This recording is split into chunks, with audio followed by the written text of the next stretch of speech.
HELPER Act is a new FHA loan that has no down payment and is eligible or is available for first responders and teachers. Now, I talked about this last week. Actually, I found out about this new loan, and it's actually not a loan yet. It's a bill. It's a bill that's being proposed to make modifications to FHA to allow essentially the same types of benefits that veterans get, the same type of housing benefits that veterans get, but make it available for first responders and teachers. Well, when I talked about this last week, I found out about the bill that was originally submitted in 2021. And I learned something new, that bills have a 2-year lifespan, and it expired. So on May 10th of 2023, new bills were introduced into the House and the Senate. And today I'm going to give you all of the information that I know about this. I'm going to give you the new bill numbers. I'm going to tell you exactly who qualifies, and we're going to go through all of the guidelines as they're laid out in the bills. So this is a 2023 update. These bills have just been introduced this month in May of 2023. And if you are eligible, or if you know people that are eligible for this, this is an opportunity to reach out to our lawmakers and put pressure on them and tell them that this is an essential program that we need for our frontline first responders here in America. So what is the HELPER Act? So HELPER is actually an acronym for Homes for Every Local Protector, Educator, and Responder Act of 2023. So that's what the HELPER Act is. Now, it was introduced into Congress in 2021 initially, but now it's been introduced in 2023, and here are the new bill numbers. The House of Representatives bill is H.R.3170. You can Google H.R.3170 and find the HELPER Act. You'll most likely find it on a website called congress.gov. And I'm going to put links to the bill in the description below so that you can get some more information on that. The Senate bill, and this is also very unusual, that this bill has been introduced into both the Senate and the House at the same time. So the Senate bill is called 1514, S.1514. So how does the HELPER Act help? And basically it proposes a housing benefit similar to those received by eligible active duty and military veterans, made available to first responders and teachers. And we're going to dive into exactly what first responders and what teachers in this episode. So eligible first responders from a high level are police officers, firefighters, paramedics, EMTs, and K through 12 teachers. So that covers a pretty broad range. Now, what's important to understand is these are public servants, and this is the reason. So a gentleman who's actually a loan officer, his name is Sam Royer. He's a loan officer. He's a Marine veteran, and he has what he likes to call a man crush on law enforcement, and he's very, very passionate about supporting our police officers, firefighters, EMTs, and teachers. These folks do not get into these professions to get rich.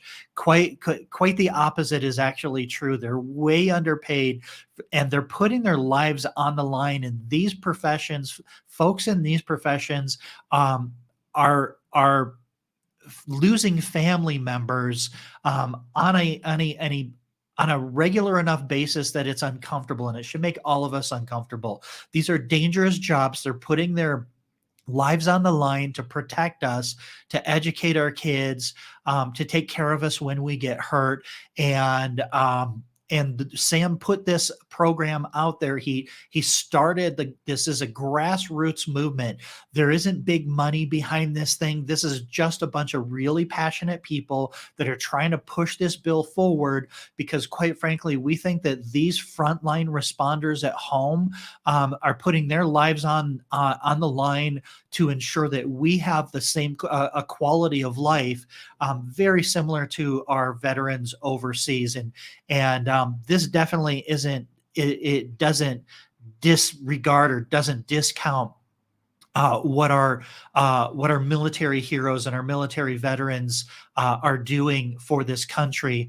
But it's just simply a recognition that these folks are also putting their life on their line so that we have a better quality of life here at home.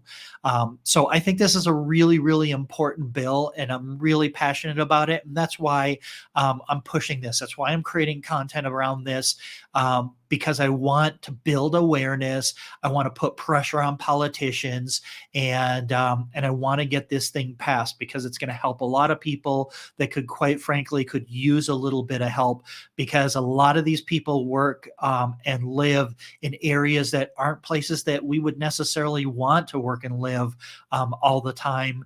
And they're sacrificing a lot, again, to ensure that we have a quality of life and that our families have a quality of life that we've come to expect here in America. So let's kind of dig down and let's find out, because police officer, that's a little bit vague. Firefighter, that's a little bit vague. It doesn't sound vague until you start saying, well, what if I play this role in a police department? What if I do this? So here's the definitions. Now, remember, I'm pulling all of this information from the bill, what's outlined in the bill. Now, that once the bill gets passed, first of all, there can still be compromises, there can still be edits, there can still be amendments to this bill. So they can change certain things. So things did change from the 2021 bill to the 2023 bill, because you have new senators, you have new congressmen, and everybody wants to make sure that their constituents are covered in this bill. So there were a few changes in exchange for support by the representative for this bill, which, by the way, this bill has over 130 first responder and education associations that are sponsoring this, that are supporting this bill. This is a very bipartisan effort. There are folks from both sides of the aisle that are supporting both the House and the Senate bill, but we need more. Okay, enough of that. I got to get off my soapbox about why we need to pass this and how we need to pass this. Let's talk about who's going to benefit when we get this passed, right? Let's positive think this thing into existence. So the definition of a first responder is that you're employed full-time by a law enforcement agency of the federal government, a state, a tribal government, or a unit of general local government sworn to uphold and make arrests for violations of federal, state, county, it's supposed to be county, township, municipal, or tribal laws. So the first responder, and this sounds like a police, the police part of this is that they can make arrests. That's what it sounds like. The wording, again, this is just the bill wording. So I don't know if that includes somebody that works in a police department. And quite frankly, I don't know if which employees of law enforcement are given the ability to make arrests for violations of a federal, state, county, township, municipal, or tribal laws. So again, we don't know everything about this. This isn't a final bill. This isn't a final loan. I'm just laying this all out here, so that if you think, hey, I know somebody, my family is in this situation, my neighbor is in this situation, I am in this situation, then I want you to pay really close attention to this, because I need you to mobilize all these folks to get this thing passed. Or authorized to supervise sentenced criminal offenders or individuals with pending criminal charges. So so let's think about that. That sounds like corrections officers. It sounds like anybody that has to supervise somebody who has maybe they've been sentenced, or maybe they have pending criminal charges. So if you work in a jail, potentially you are supervising individuals that have pending criminal charges. It sounds like you qualify there. So it sounds to me like they're attempting to be fairly broad with what they call law enforcement. This is where they talk about firefighters. Employed full-time as a firefighter, paramedic, or EMT, emergency medical technician by a fire department or emergency medical services responder unit of the federal government, state, tribal government, or a unit of general local government. So that, again, is pretty broad. Firefighter, paramedic, EMT by a fire department or emergency medical services responder unit. Again, I don't know where the lines are drawn if you just work in a fire department or if you have to actually be a firefighter and go out and do the fighting. If you work for a paramedic company or if you are the actual paramedic or EMT. So we're going to narrow down these definitions, but again, I want to just lay out the broad wording of this bill so that you understand a little bit better who potentially qualifies for this. And then when it gets down to the educators, the teachers, you are employed as a full-time teacher by a state accredited public or private school that provides direct services to students in grades pre-kindergarten through 12th grade. Now, there's that word, provides direct services. So I don't know. I do know in the previous bill, it specifically said that student, like teachers' aides were not eligible. And there could be other reasons for that. But it sounds like employed as a full-time teacher by public or private school, K through 12 only. Okay, so this isn't for college professors or community college professors, only K through 12. Now, it mentioned in here tribal government, and then it gives a definition for tribal government. So I thought this was important enough to break this out. A tribal government means the recognized governing body of any Indian or Alaskan native tribe, band, nation, pueblo, village, community, component band, or component reservation, individually or parenthetically identified in the list published most recently pursuant to 104 federally recognized Indian tribe list of 1994, and that is 25 USC of 5131. So you'd really have to dive into this. If you fall under this definition, or if you think you fall under this definition, I wanted to put this up here so that we have what the codes are and where we can look up what your eligibility is, because it sounds like if you're, again, first responder or a teacher in any one of these in a tribal government, this sounds like firefighters, paramedics, and law enforcement officers for supporting a tribal government. So that's what that part is. Now, this is not something that Sam wanted in the bill for first-time buyers only, but this is one of the compromises that had to be made to get this bill submitted. So initially, this bill is for first-time home buyers only, and the definition of a first-time home buyer is that you cannot have owned a primary residence in the last 3 years.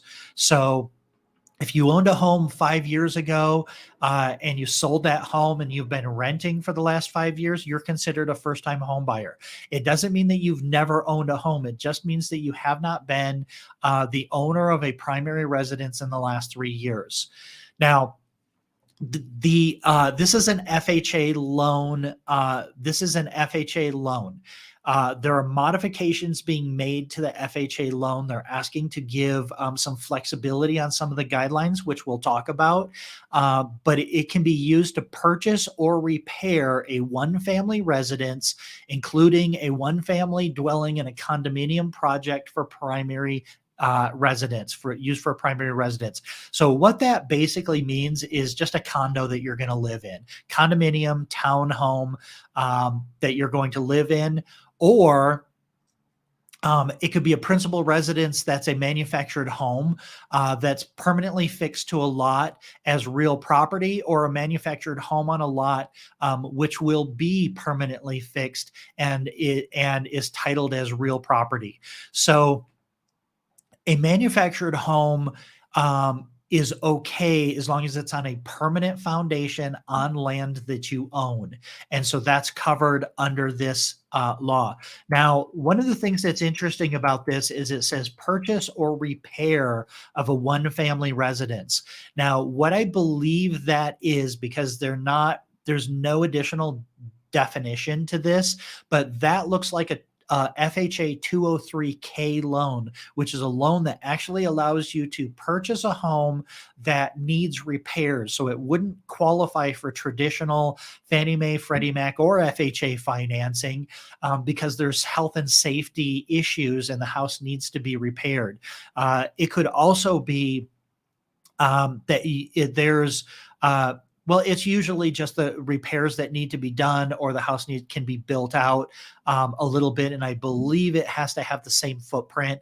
So it sounds to me like they're going to include like a 203K loan, and essentially you would buy the home. The loan is based off of the appraised value of the home after the repairs are completed. So I believe that's what they're referring to here. But it is still, you still have to be a first-time home buyer.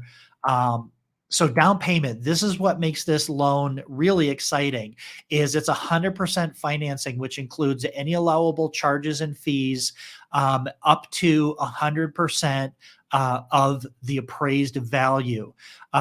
And well, okay, so this is interesting because on a normal FHA loan, the loan amount is actually, so normal FHA loan is 3.5% down payment, but you're financing the upfront mortgage insurance. So what I don't know with this is if this includes the upfront mortgage insurance in the 100% of the appraised value. That wording is a little vague, and I took this straight from the bill. And now that I'm looking at it, knowing what FHA guidelines are, so essentially, if you're buying a house for $300,000, you can get a $300,000 loan, but there is an upfront mortgage insurance payment that needs to be paid on a normal FHA loan that gets added to the $300,000.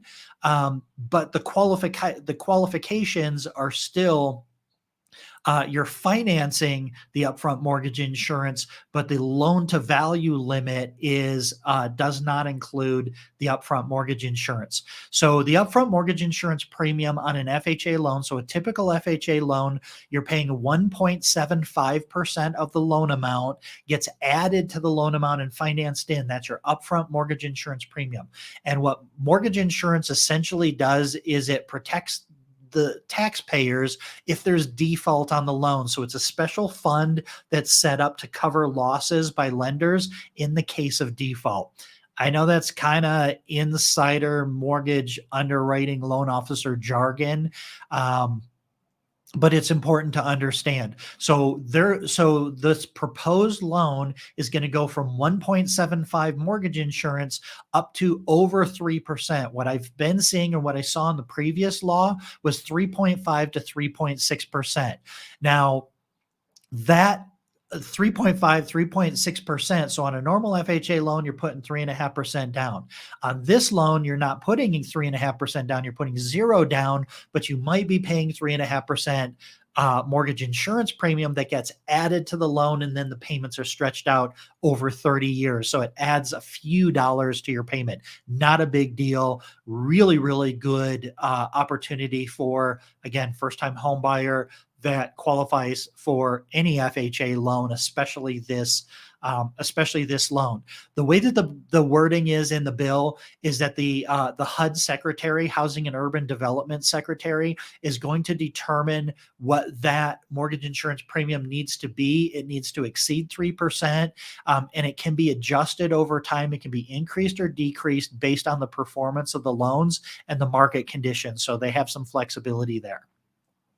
Now, a normal FHA loan has the upfront mortgage insurance, and then you're paying a monthly mortgage insurance. Now, the monthly mortgage insurance could add a couple $100s to your payment. In the past, prior to 2023, that mortgage insurance amount was 0.85% of your loan, of your current principal balance. So that could be a lot of money. That's almost 1% of your principal balance. So if your principal balance is $350,000, your payment's going to be a couple $100s on your mortgage insurance payment.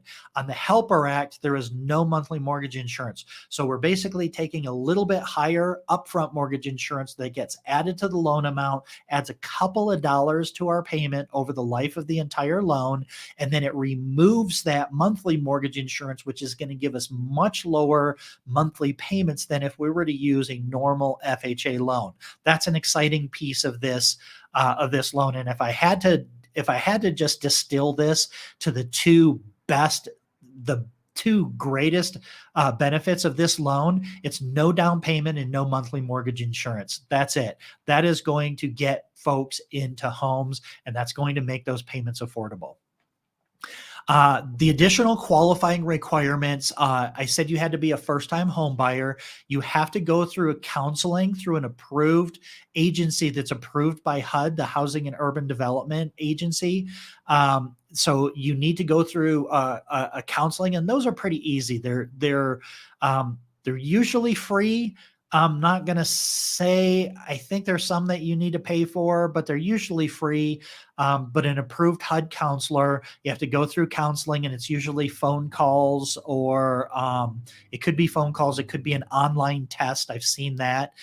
You have to be employed as a first-time responder, not less than 4 of the 5 years before applying. So that is a caveat that's important. If you are one of these first responders or teachers, you have to have held that position for at least 4 of the last 5 years. So let's say you were a teacher, or let's say you were a teacher or a first responder, and then something happened, and you moved to another state, or you lost your job, or you got injured or something like that. You took a year off. Maybe you just decided to go on a European vacation. This would be before COVID, right? So you went on a vacation for a year. You came back, you started working again, and you worked 3 more years. As long as it was 4 years within the last 5, you would be eligible based on the way that the bill is worded today. You must be in good standing. You can't be on probation or under investigation. That could be grounds for termination. Or if you were released for employment, if you were released from employment as a first responder due to job-related disability from being on duty, you have to continue to work as a first responder or a teacher for at least 1 year following the closing date. Now, this is pretty common. With FHA. So FHA only allows owner occupied. You can only use an FHA loan to live in the home as your primary residence. So there is an affidavit, I guess, that you sign, or there's a disclosure that you sign that says that my intention is to live in this home for the next year. So this is very similar. You're probably going to have a document that says my intention is to serve as a first responder for at least the next year. Now, they don't check on it. They don't say They don't follow up on it. There's no way to really know what's going to happen in the future, but your intention must be that you're going to continue in this line of work. So if you know that that you want to quit and you don't want to be a first responder anymore, uh, I would not risk it. That would actually be bank fraud if you did it on purpose. I know nobody out there is ever going to do it on purpose because, heck, we don't know what's going to happen in the future. Now, here's another thing that the Sam Royer, who started this grassroots movement and really initiated this bill, him with a partner of his, George McElwee. Um, this is uh, it's a one-time use program. Now, they didn't want this, and so some of the wording in this bill, they're just hoping to get this bill passed. And if this bill is successful, and if it helps a lot of people, and if it's as inexpensive to run this program as what they've identified and what they've been able to report, then they're hoping that some of these guidelines, like the one-time use only, maybe they can lift that in the future, and maybe we can extend that. Also, I don't know. Okay, I didn't talk about this, but there's also a proposed 5-year window on this program. And so that means that if this bill passes, it still has to go to HUD, Housing and Urban Development. They still have to create the guidelines for it and then roll it out so that lenders can offer this to you. So once they do that, this program is only initially available for 5 years. So you only have 5 years. So that would be until what, 2027? No, 2028. So if it passes in 2023, we have until, say, 2028 to take advantage of this loan program. So the reason why I'm doing this, the reason why I'm trying to build awareness, is because I want you to support this effort. You can support this effort. So I'm putting links in the description of the bill. Please reach out and contact your representatives. If you are a first responder family, if you're an education family, you probably live in a community of other first responders. If they're not aware of this bill, please share this video with anybody that you know that falls under these qualifying guidelines, because we need you to write letters. We need you to make phone calls. We need you to send emails. We need you to go down to your local representatives, talk to the mayor, talk to the police chief, talk to the fire department in your community, and educate them about this bill. Get all of their employees and all of their employees' families together to contact your representatives, hold rallies, hold town hall meetings, hold Zoom calls, build awareness for this bill. It's the very least we can do. These folks are on the front lines. They're putting their lives in danger. They help ensure our quality of life if we're not in those professions. And they do it, quite frankly, for not nearly enough pay or compensation. So I think it's just so vitally important that we do anything we can do to support these folks and support these families that are putting their lives on the line for us every single day. And this is just a very small way that we can give back, just like what we do with the veterans. There's no way we can ever pay back veterans for the sacrifices that they make for our country, and I think this group of folks deserve the same type of attention and respect for the sacrifices that they make. So I'm going to put a couple of links in the description. I'm going to put a link for a email list that I'm going to send out email updates. Now, I'll post on the YouTube channel, but I'm also going to, if you want to be notified, or if you want more information on how you can help, there's a link in there to get updates. I'm going to send you an email, then you'll have my email address.